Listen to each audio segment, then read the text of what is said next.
What's up, everybody? This is Fred Richani of the Sports Courier. I have on the line a true wrestling great. He's also one of the best trainers in the business today. He is Mr. Lance Storm. Lance, thanks so much for joining us. How are you today? I'm doing fantastic. My pleasure. Now, the last 3 months have not been the best wrestling for either organization, WWE or TNA. I guess we'll start with WWE since Survivor Series is coming up in just a few days, and quite frankly, I feel like the card is lackluster at best. What would you say is your assessment of WWE in the last 3 months post SummerSlam? I think disappointing would be an interesting word, but it's for me. And again, I've got very specific tastes on what I like in wrestling. It's the focus has continued over quite a few years now, gone more and more towards television stories rather than pro wrestling matches. And I think as long as the trend continues in that direction, interest in pay-per-view and buy rates for pay-per-views will continue to decline.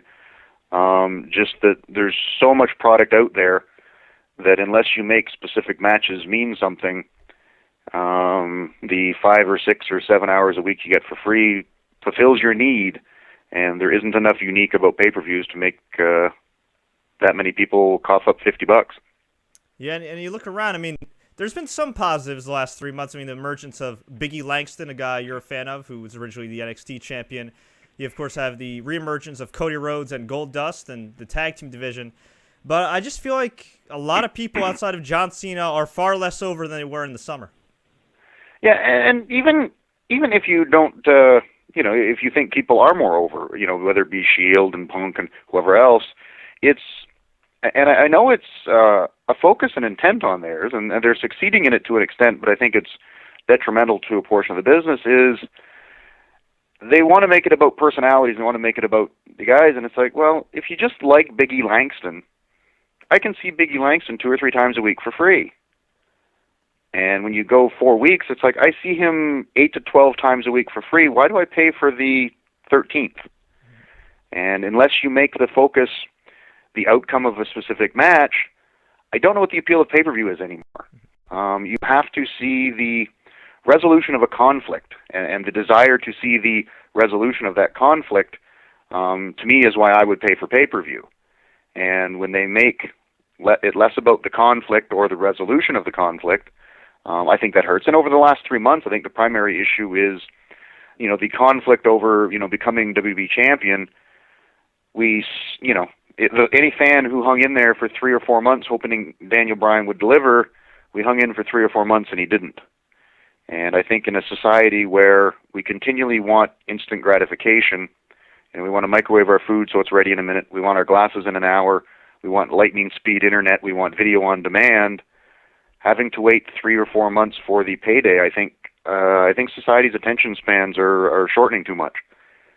I agree, and you've made a great point a number of times on Figure 4 Online and on your Twitter feed, how when Daniel Bryan comes out, you want to see him back with a vengeance. You want to see him kick some ass, not chanting yes, yes, yes after getting screwed over God knows how many times now. Yeah, and it's again, in my opinion, it's the one-dimensionalization of him, that he's just the yes guy with a beard, and you want a little bit more meat on the bone. And I was glad they ditched the 5 thing with Biggie Langston that he did in NXT, because he was just, everyone come out and chanted 5 when he come out, because he used to want the 5 count like Bundy, but it just became, that's all he did was 5, 5, 5. And I want a little bit more steam on it, and as much as we like to hear Steve Austin say he's going to open a can of whoop-ass, it's like he said more than that. And, he came out and had more substance to him, and Daniel Bryan can deliver that. It just doesn't seem to be what they're focusing on, and I like having some 3-dimensional characters. Agreed. Now, we have Survivor Series in just a few days, and no matter the outcome, I don't see things changing as far as the product being stale and kind of unwatchable. I mean, if you watch Raw Country, not the best episode they've ever had.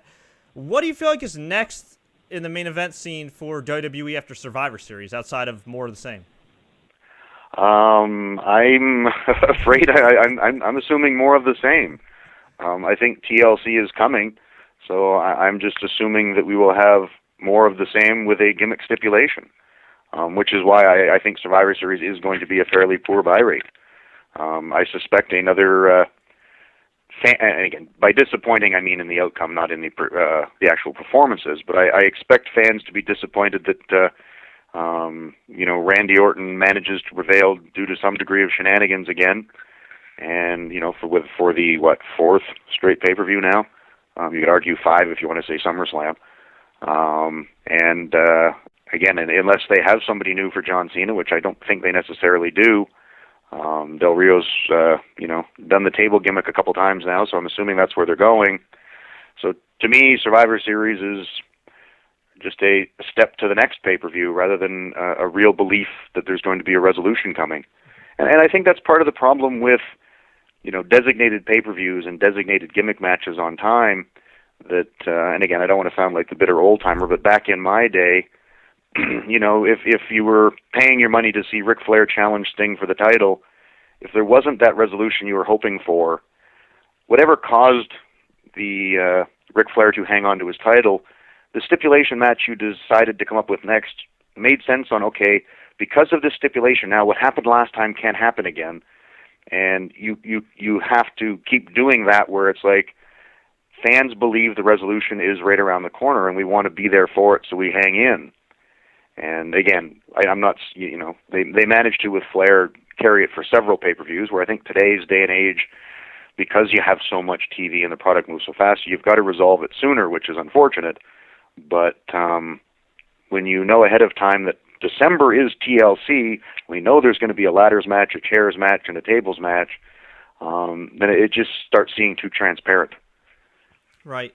Now, you mentioned one-dimensional characters. I'm a fan of the NXT show, as are you, but I do feel like a lot of the characters on there are quite one-dimensional, and I don't think those gimmicks necessarily do a lot of them any favors. What do you think is the reason for so many one-dimensional gimmicks, whether it's Tyler Breeze, who you trained, who's a good worker, taking pictures of his cell phone, or CJ Parker being a pothead, or even, Bo Dallas thinking people are chanting Bo instead of no? And again, I see what you mean, but I don't think it's necessarily a flaw if they would just give them a bit more freedom. And I talked about it, I did Justin Credible's Wrestling 101, and you just got to give these guys time to come into their own so they can fill out those second and third dimensions themselves. If you want to go, okay, we want Tyler Breeze to be a model who's in love with himself, that's great. But give him that and then give him the freedom to figure out what else. Where again, in ECW, Paul Heyman really wanted me to do the Bret Hart, basically, the pro-Canada, anti-US.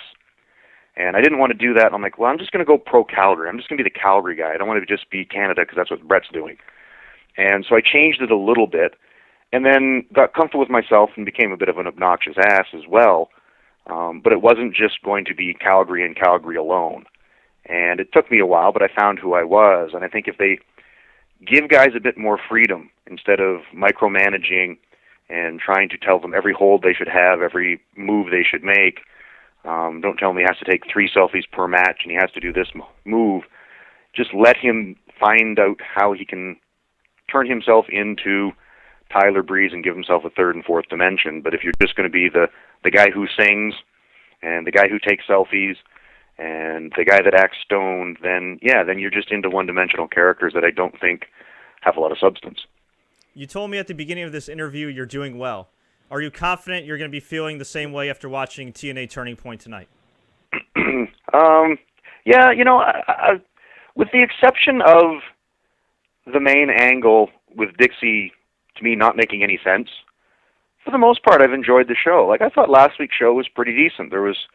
The submission match with with Kurt and Aries they had last week, it was a good match. I thought they built up throughout the show where they had the interviews with each guy, talking about, the difference of why a submission match, and Kurt pointing out that his submission can be got from anywhere, but Aries has to get the guy in a specific position, so I liked that. It made the match seem important.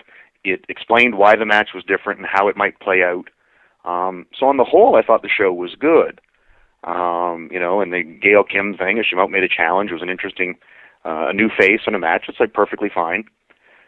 It's just I don't understand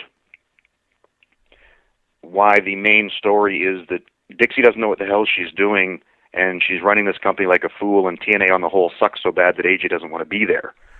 That confuses the hell out of me. But they've at least delivered on, and again, the week before was the ladder match with Jeff and, I'm drawing a blank now, Chris Sabin. Yeah.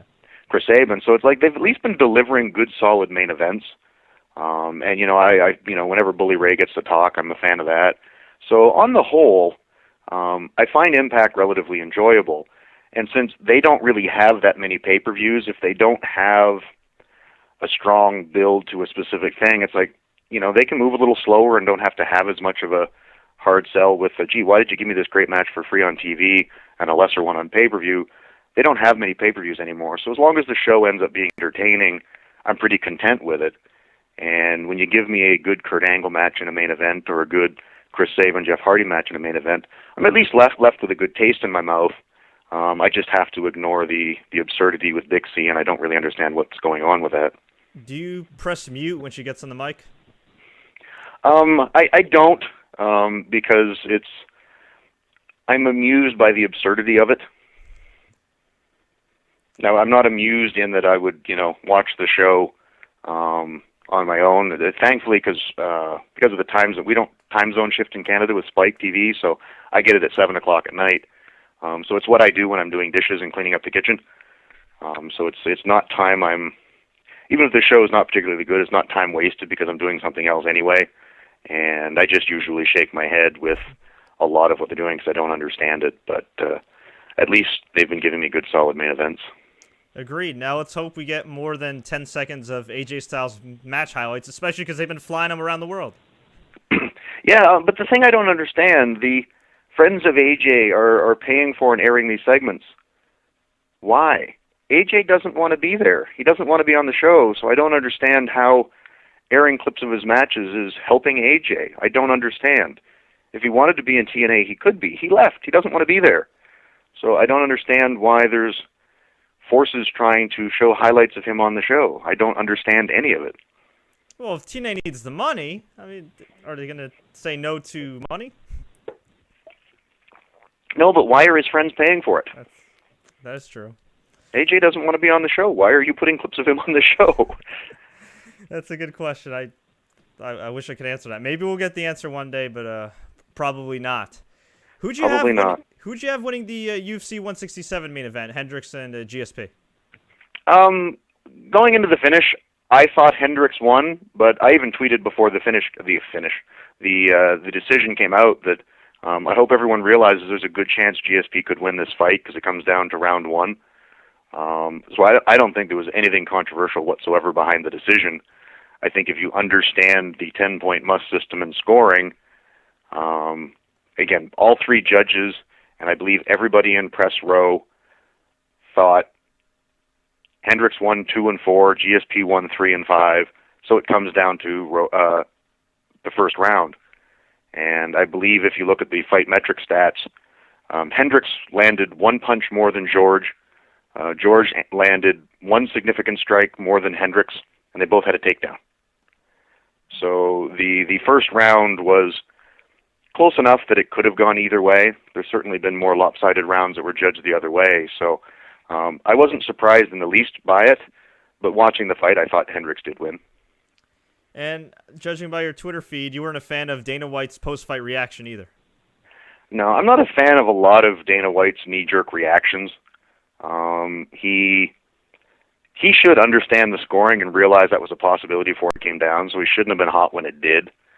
And I think any time, and again, this comes back to the absurdity of TNA putting an angle where Dixie doesn't know what she's doing and the company's stupid, or WWE doing an angle where Steph and Hunter are tyrants and WWE is a horrible place to work as an angle. Dana White doing a promo talking about how Nevada is ruining the sport of MMA. It's like, well, if the sport's ruined, why am I following it? And if you're so afraid to run in this state because they're going to screw up and ruin the show, well, there's a lot of upcoming UFCs that are going to be in Vegas. Should I avoid buying those because the judging and stuff is going to be so bad that it might just be a bullshit show? And if it is going to be garbage show with bogus results because Nevada is ruining the sport, well, I should just stop paying for those events. It doesn't seem to be a smart promotion to me.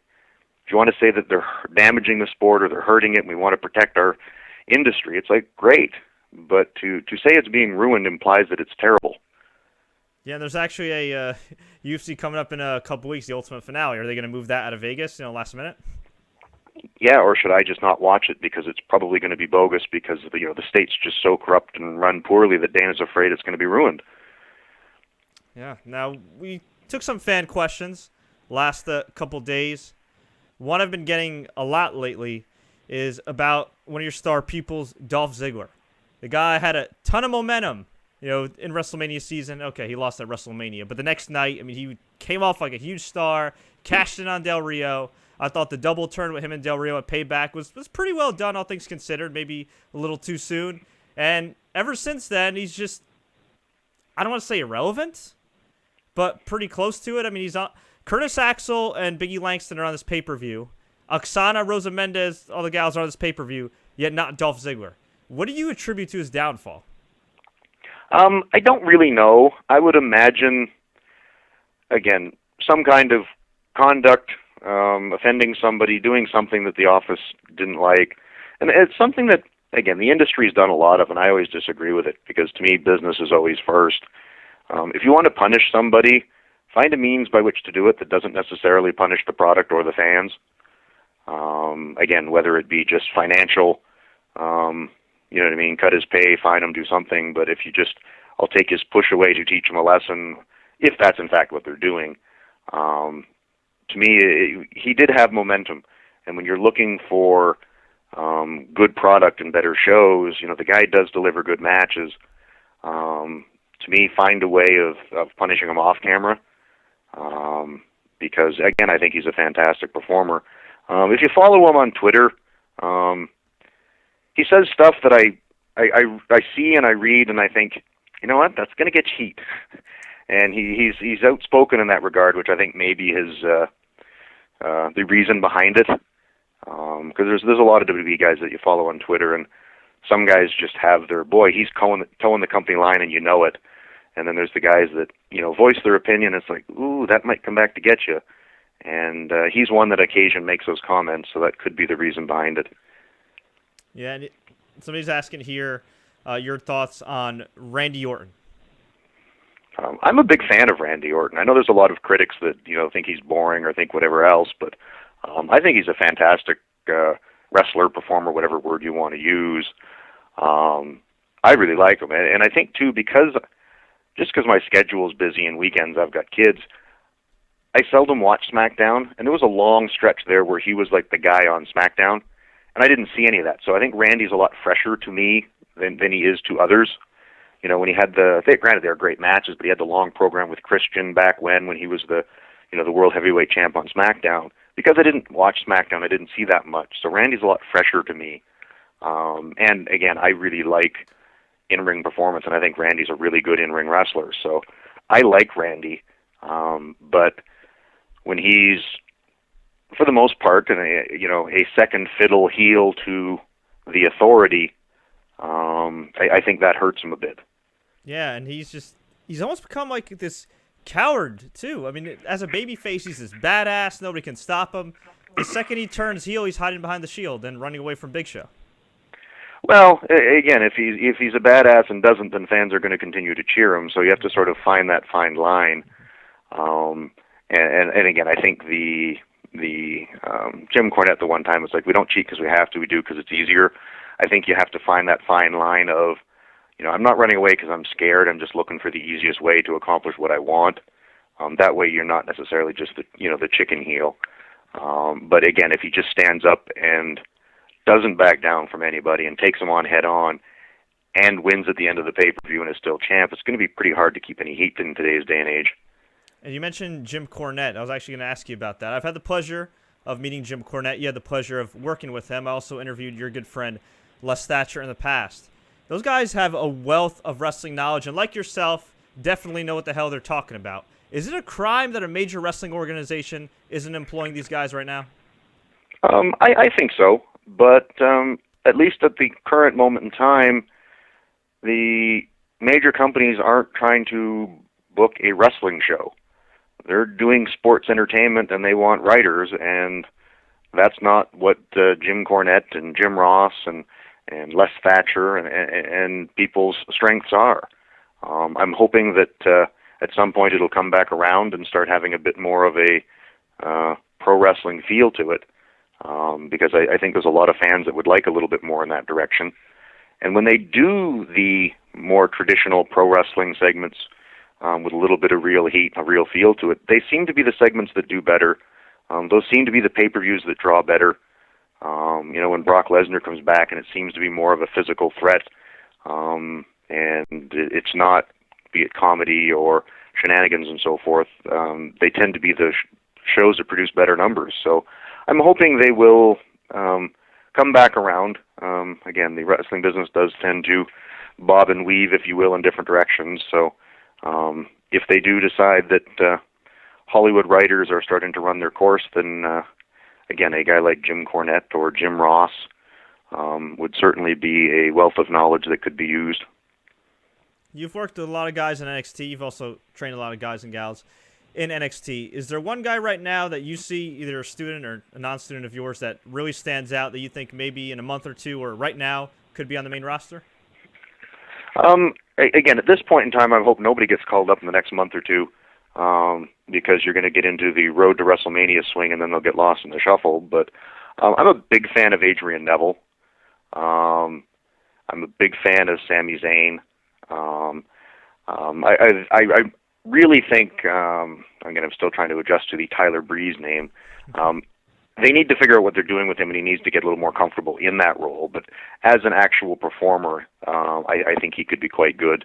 They've got a ton of great divas down there, and not just Paige, who everybody's aware of, but there's a real glut, if you will, of girls down there that I think are equal to most and head and shoulders above many of the divas that are on the current roster. So I think if they wanted to give the girls a little bit more to do than total divas and musical chairs, there's a lot of girls in NXT that could really open people's eyes if they were given a chance on the main roster. Yeah, and Tyler Breeze, that dude's obviously, as you said, he hasn't had enough freedom to really find himself yet, but the dude has a following. I mean, I've watched a couple SmackDown episodes and spotted some Tyler Breeze signs, so he's definitely getting over with what he's got. Well, I know when I was doing Bryan's show, or maybe it was one of the ones I was listening to, and Bryan Alvarez and Dave Meltzer were talking about Tyler Breeze, and it's like there's a lot of similarities between him and Dolph Ziggler as far as being good athletes that can really move and deliver. And I think it was Dave said, it's like, well, he's nowhere near Dolph Ziggler yet. And I'm like, no, but he's ahead of where Nikki of the Spirit Squad was when he first got called up. You know what I mean? It's like, yeah, if you called up Tyler Breeze today, he's not going to be on par with Dolph Ziggler, but he's certainly on par with where Dolph Ziggler was when he first got brought up, or when he was just the guy backstage that introduced himself 1,000 times. You've got to give these guys a chance. Hell, I wish they'd do more with Kofi Kingston on the main roster as it is. I've been a big fan of Kofi's for a while. Yeah, especially now. I mean, you got Cena as the world champion. I mean, the SmackDown brand is usually the second banana to Raw anyway. Why not throw in a young guy, somebody different? No disrespect to Del Rio, but we've seen Del Rio and Cena like 1,000 times. Why not put a guy like Kofi Kingston or Damien Sandow in that title picture as opposed to the same old guys? I'd certainly be all for it. I thought that when Damien cashed in the briefcase and had that really long match with Cena, it felt much fresher and was really good. And I thought even in his loss, I thought that stepped up his credibility. And perhaps you could elevate Damien Sandow a bit more. But then he ended up losing the musical instruments match on Monday. How much did you cringe during the musical chairs? Thankfully, it was really short, so I didn't have time to cringe too much. I really found it amusing when it first started. Natalya looked like she wasn't even going to try. It's like the music stopped. She looked. There was no chairs. It's like, all right, I'm out. And she did not seem to be too upset about being bumped out of musical chairs. It was, again, it's just there was no reason to do it, and there was no outcome from it. It's like, well, we need to come up with something to have 12 girls stand here. It's like, can't you do better than that? Yeah, it was not a great setup to their pay-per-view match. But then again, I don't think that match is going to be all that great either. I read the Wrestling Observer newsletter this week from Dave Meltzer, and he had a tidbit that one of your students, Sylvester Lefort, one of my personal favorites, a.k.a. the French Stallion, recently suffered yet another knee injury. Do you have any update on him? No, I've actually texted and Facebooked with him a couple times this week, and he hasn't mentioned anything. Okay. News to me. Yeah, I thought I read that. Yeah, somewhere. Well, I'm a big fan of his. What do you think about Sylvester Lefort? I find him very entertaining. I just personally would like to see him in the ring more. I would too. I think the reason we haven't seen him in the ring more is that, again, he did have the original knee injury, and he was out for a year. He had an ACL, I think it completely torn. He had to have it replaced. So in the effort of doing something with him, even though he wasn't cleared, they made him a manager, and I think they like him in that role because he is, again, he's got that wacky wardrobe and he's got a personality. So they like him in that role. So I think he's just sort of been pigeonholed into, oh, he's a manager, and they're not as concerned about finding something for him as a wrestler. And that's something too that you'll notice with people on the main roster.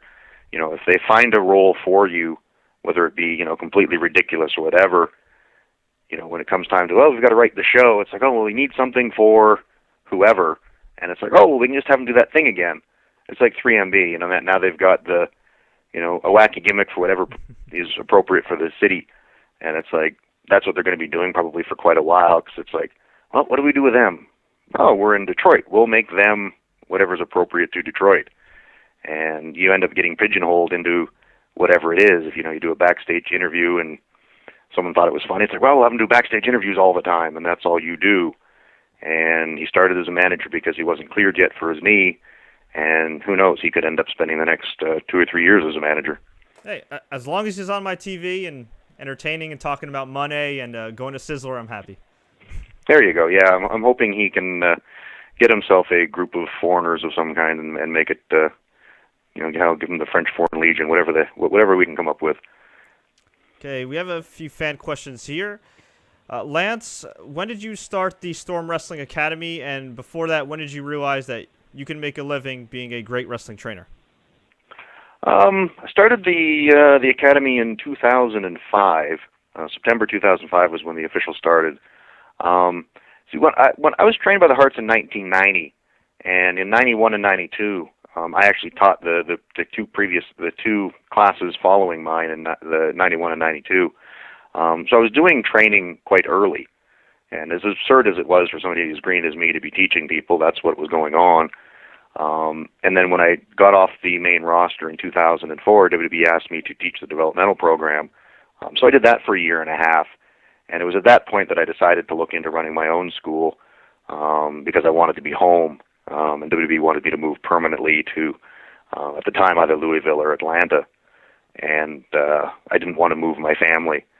So that's when I put the thought into trying to run my own school and was hoping that it would bear fruit, so to speak, and I'd be able to make a living.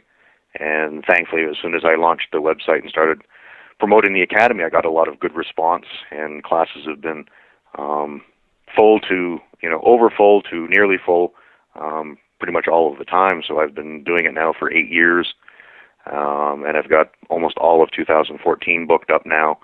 So hopefully, touch wood, interest will continue to be high, and student success will continue to do well. Again, I've got Emma, Sylvester Lefort, and Tyler Breeze in NXT television right now, and Taya Valkyrie working full-time in Mexico for AAA.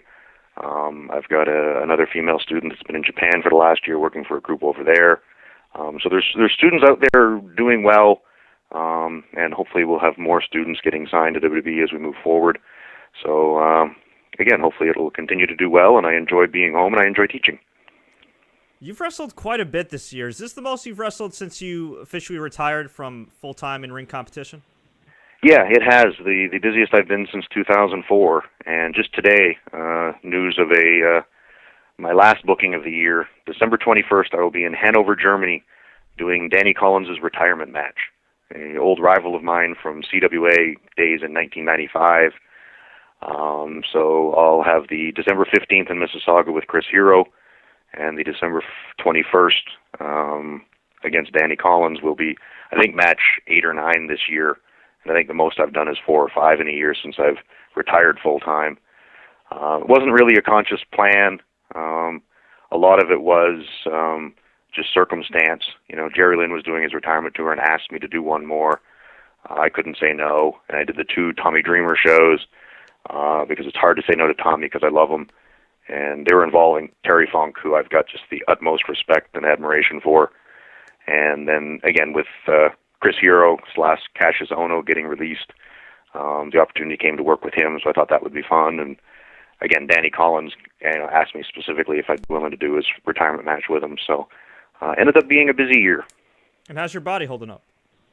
Really good. Again, there's days where I've got aches and pains, but on the whole, my body's been feeling really good. My lower back issue that, led to me looking to get off the road the first time has been good for a while, but usually when I do the 1 or 2 matches a year, the next day I'm feeling it. But this year, after each match, I haven't had any problems, and I've been feeling good, which is why I've been more receptive to when the phone rings afterwards. But I'm not looking at doing this on a regular basis, so if there's a whole bunch of promoters that are hoping that they can book lots of 2014 matches for me, I'm still going to be extremely picky. It was just a few instances that I couldn't turn down this year, so I ended up having more matches than I expected to. All right, oh man, okay. Paul Lazenby, who's a mutual friend of ours, former pro wrestler, MMA fighter, current actor, and Hollywood stuntman. How come he never talks about the time I totally pinned him in Winkler, Manitoba? Yeah, to be honest, I have no recollection of this, but I certainly don't dispute that it perhaps happened. Although I believe it actually was me working under a hood in a gimmick match. For some reason, I still to this day don't remember. I don't think Lance Storm ever wrestled Paul Lazenby.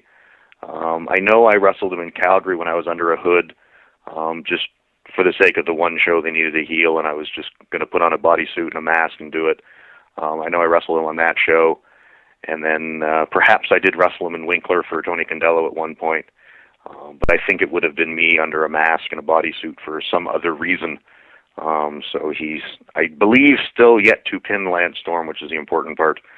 Yeah, I actually trained Paul it was either 91 or 92. He went through one of the camps after me in Calgary. So man, he's putting out false information there, and he's asking you to plug his book that you were featured in, When We Were Bouncers. Yeah, he contacted me a while about that because, again, a lot of pro wrestlers back in the day, especially when pro wrestlers were larger than they are today to a large extent, did bouncer work part-time when they were breaking in. And Jericho and I bounced at a bar here in Calgary when we first broke in. Probably would have been bouncing when I first met Paul. And, Paul's obviously logged some time working the door as well. So when he wanted to do the celebrity bouncer stories, he contacted me, and I shared a couple of the more amusing stories from my days working the bar. And a couple more before I get you out of here.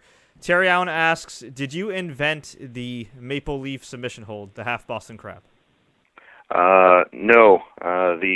Pretty much every hold was invented before I ever came along. Although since Chris Jericho claims to have invented everything, I will credit it with him. And if nothing else, he was using the full Boston before I started adapting the half. Although I like to joke that I accomplished the same thing with half that he takes a full for. So in some ways, I think my hold must be twice as good. And we'll get you out of here on this, since you're a trainer, you mentor a lot of young wrestlers and aspiring wrestlers. What's the best piece of advice you could give any aspiring wrestler watching this right now? I think the biggest thing is don't try to copy what you see on TV. Try to find yourself and be yourself. And it's the old advice, and again, Austin talks about it on his podcast a lot. It's think, shoot, but do work. In that, don't try to imitate spots and pro wrestling or sports entertainment you see on TV. Go out there and really try to make people believe what you're doing is real. And I know fans know it's not, but I think it's the same advice when you talk about actors. You know what I mean? And I've heard the stories a million times. You know, when you're interviewing the Robert De Niro, it's like, oh man, it's amazing. You don't even look like you're acting. It's like he's not supposed to look like he's acting. And if you're trying to act, it's going to look like a bad actor. If you go out there and just try to be the character and feel the emotions of the character and don't try to act, it's when it looks its best. Because if you're watching a movie and the guy looks like he's acting, it's a crappy movie.